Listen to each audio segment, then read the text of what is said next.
Tipis, ringan, tapi tetap ngebut. Ini Acer Swift 14 Lite Air Edition. Pas pertama kali dengar namanya, gue kira ini tuh varian baru body mist, tapi ternyata ini adalah laptop yang bodinya mistis. Hehehe. Laptop ini ringan, kuat, dan bikin kalian yang sering bawa laptop keluar rumah itu jadi mupeng lah.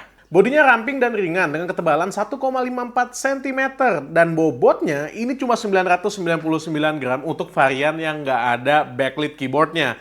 Yang gue coba ini yang ada backlit keyboardnya, jadi beratnya agak sedikit nambah ya, jadi 1005 gram alias 1 kilogram plus 5 gram. Nggak signifikan dan masih tergolong ringan juga. Laptop ini pas pertama kali gue angkat tuh rasanya buset, ini ringan banget bro. Lebih ringan dari tugas kuliah yang belum kalian kerjain sampai sekarang kayaknya. Meskipun ringan, tapi bodi laptop ini berasa premium banget dengan desain baru yang Acer sebut sebagai dual tone pattern. Dia tuh polos di satu sisi dengan logo Acer kecil, tapi di sisi lainnya ini kayak ada ilustrasi gitu. Jadi vibe desain laptop ini tuh kayak serius, tapi bisa dibarengin sama bermain gitu, cheerful. Widih. Hinge-nya bisa kalian buka dengan satu tangan aja, dan layarnya ini bisa direbahin sampai 180 derajat. Fungsinya apa sih bisa direbahin 180 derajat? Ini tuh kalau kalian pengen kerja kelompok atau pengen nunjukin ke klien ya, tanpa harus muterin laptopnya, ini bisa ya. Tapi sebenarnya kalau kalian mau ngangkat dan muterin laptopnya juga gampang-gampang aja gitu, karena laptop ini tuh enteng banget. Oh iya, saking entengnya, Acer pernah bikin sebuah event, gue diundang, dan laptop ini tuh diangkat pakai balon. Iya, balonnya banyak sih ya, tapi bobotnya yang cuma 1 kilogram ini memungkinkan laptopnya diangkat pakai balon gitu. Bukan cuma rumah up doang yang bisa diangkat pakai balon, guys. Build quality-nya solid, materialnya ini dari aluminium dengan warna yang kalem ya, silver, tapi ada pattern yang ceria kayak yang tadi udah gue bahas ya. Dan kesan mewahnya ini menurut gue dapet banget. Meskipun tipis, tapi portnya itu nggak bercanda gitu, nggak pelit ya. Dia datang dengan USB 3.2 Type A Gen 1, 2 buah USB-C, full function, bisa display port juga, dan 1 buah HDMI 1.4 dengan 1 buah audio combo jack. Jadi lengkap ya. Nggak ada tuh HDMI-nya disunat jadi micro HDMI, nggak, tetap bisa dimasukin pakai HDMI. Sayangnya I/O-nya nggak disediain untuk ngebaca memory card ya, padahal laptop setipis ini itu enak banget buat dibawa kemana-mana, dipakai buat ngedit foto, ngedit video tuh asik ya.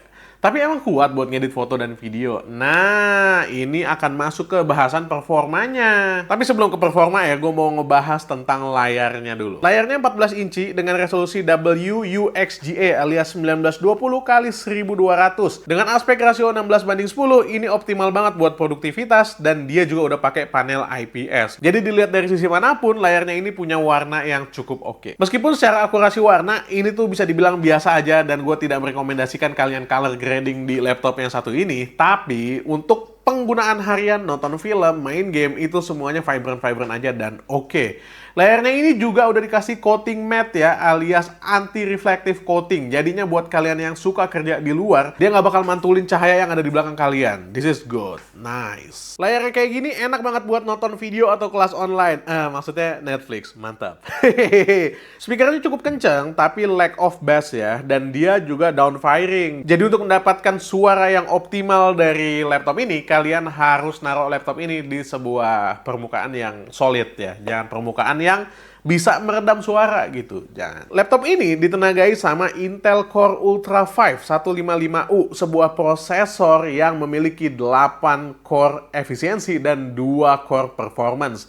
Dari konfigurasi core-nya aja kita udah tahu kalau prosesor ini bukan ngincer performance, tapi ngincer efisiensi daya. Seberapa efisien dayanya? Nah, efisien banget. Laptop ini tuh punya baterai 50 Wh, tapi sepanjang penggunaan gue dipakai untuk ngetik dan browsing itu 8 jam masih bisa ya. Local video playback diklaim sama Acer itu bisa bertahan sampai 11 jam. Ini tuh daya tahan yang menurut gua udah bagus banget ya, mengingat baterainya cuma 50 Wh. Nggak kayak laptop lainnya yang mungkin ada di 70, 75, bahkan sampai 80 Wh. Bayangin kalian ke kampus bawa laptop ini enteng di dalam tas ya, seharian di kampus juga nggak masalah gitu. Chargernya, Acer ngasih sebuah charger 65 watt. Sayangnya chargernya ini bentuknya masih kayak charger laptop gitu. Padahal dia ngecharge-nya pakai port USB Type-C. Nah, kalau kalian pengen, kalian juga bisa cari adapter charger 65 watt yang udah punya teknologi GaN. Itu nanti nanti bentuknya bakalan kayak charger handphone biasa dan bisa kalian bawa kemana-mana dengan bobot yang lebih ringan. Prosesor yang hemat daya tadi ditandemin sama memori 16 GB LPDDR5 dan storage-nya yang dikasih sama Acer ini masih 512 GB SSD NVMe Gen 4 ya, dengan speed yang juga udah cukup mumpuni. Laptop ini juga masih punya satu slot kosong untuk SSD-nya, jadi bisa kalian tambahin sendiri nanti ya. Untuk performanya gua tes dengan 3D Mark Firestrike, hasilnya kayak begini, bukan yang tinggi-tinggi banget tapi ini masih oke dan kayaknya masih bisa untuk dipakai main game meskipun nggak bisa game yang berat-berat banget. Hasil pengetesan Cinebench untuk single core dan multi core juga dapat angka yang kayak begini ya. Ini expected untuk sebuah Intel Core Ultra 5.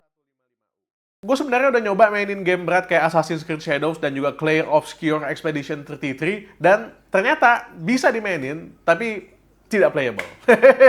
Jadi gue sangat menyarankan untuk kalian yang pengen main game dengan laptop ini, kalian bisa main game yang lebih ringan-ringan aja gitu. Kayak misalnya Hot Wheels Unleashed ini bisa gue mainin di settingan high dan dapet FPS yang bagus banget. FPS-nya bisa jalan antara 45 sampai ke 50 FPS, meskipun nggak sampai ke 60, tapi dia jalan di resolusi native 1920 x 1200. Gue juga main di Little Kitty Big Cities, dia bisa jalan di settingan paling tingginya dan resolusi native juga dengan frame rate di angka 40-an FPS. Ini oke loh. Lalu gue coba main Naruto Ultimate Ninja Storm 4 dan bisa dimainin dengan cukup oke ya di frame rate 60 FPS. Tapi kalian harus turunin resolusinya ke 720p dan settingannya semuanya harus dipasang di low. Playable kan? Yang penting kalian bisa main game di sela-sela kuliah kalian.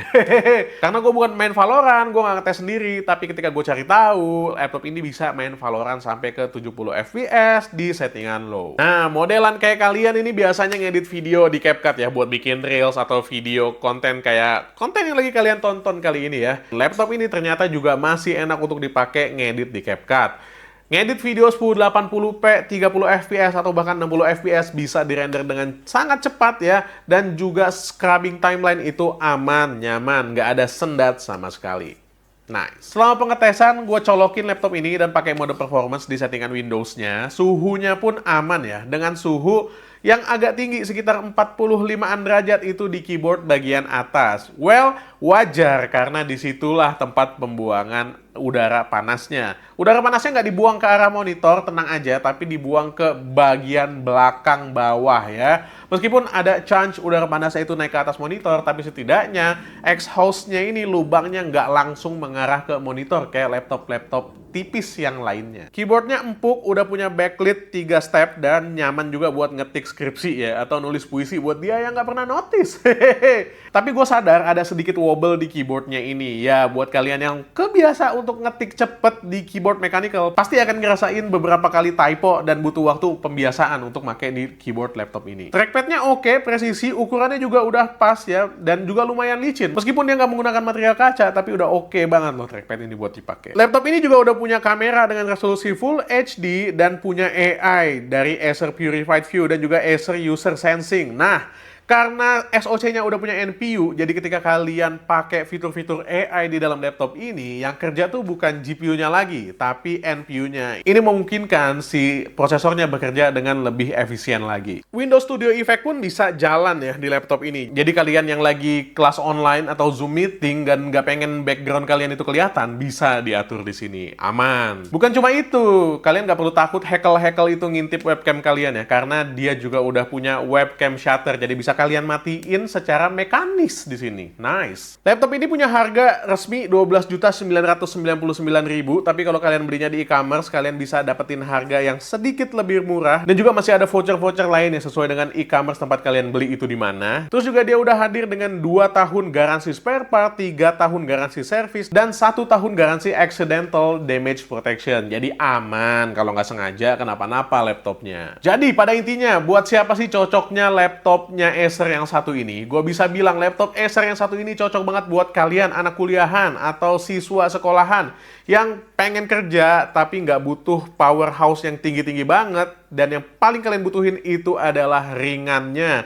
Bisa kalian bawa kemana-mana, kerja di luar, ngafe, ke sekolah, ke kampus, itu dengan gampang lah gitu. Laptop ini juga bisa banget buat kalian para penulis atau digital nomad yang kerjanya itu riset untuk bikin iklan atau bikin copywriting, itu cocok banget buat pakai laptop ini ya. Tapi buat kalian yang butuh powerhouse tinggi kayak bakalan pakai AutoCAD segala macam, kayaknya belum pas untuk pakai laptop Acer yang satu ini. Kalian pasnya pakai Acer yang lain. Oke, that's it ya video kali ini dari main lagi untuk Acer Swift 14 Lite Air Edition. Mudah-mudahan ngebantu buat kalian yang lagi nyari laptop dengan bobot yang sangat ringan, tapi juga masih mumpuni untuk dipakai kerja dan main game tipis-tipis. Gue Dian dari main lagi pamit. Sampai ketemu di video selanjutnya. Assalamualaikum warahmatullahi wabarakatuh. Bye.